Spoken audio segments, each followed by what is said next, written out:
साल 1975 में 26 जून की सुबह रेडियो पर तत्कालीन प्रधानमंत्री इंदिरा गांधी की वो घोषणा जिससे पूरे देश की नींव हिलने वाली थी।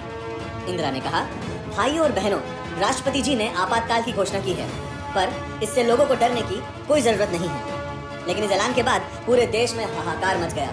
सरकार की आलोचना करने वालों को जेलों में ठूस दिया गया, जबरन लोगों की नसबंदी कराई गई, लिखने, बोलने, यहाँ तक कि सरकार के खिलाफ उठने वाला हर कदम कुचल दिया गया। पूरा देश इस आपातकाल की याद में सुलग उठा और इस तरह 44 साल पहले लिखा गया विश्व के सबसे बड़े लोकतंत्र का काला अध्याय।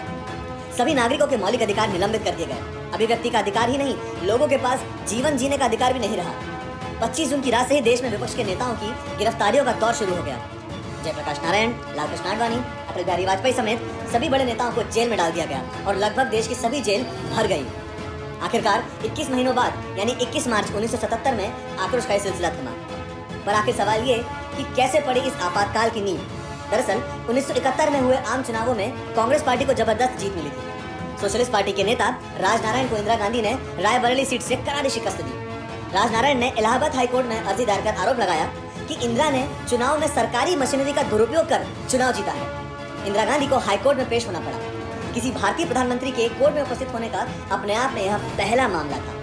12 जून 1975 में हाईकोर्ट के जज जगन मोहन लाल सिन्हा ने फैसला सुनाते हुए इंदिरा गांधी को दोषी पाया। रायबरेली से इंदिरा गांधी के निर्वाचन को अवैध ठहराया गया।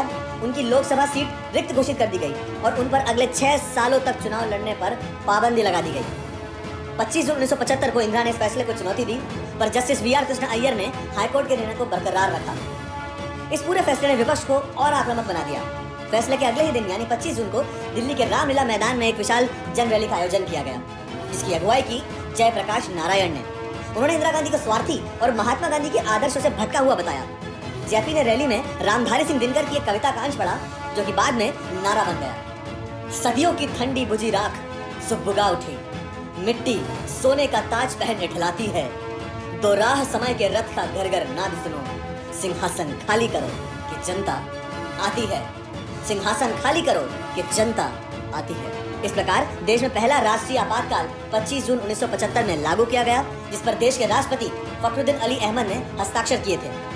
इंदिरा गांधी द्वारा देश में लगाया गया आपातकाल भारत के राजनीतिक इतिहास की एक अमिट घटना बन गया।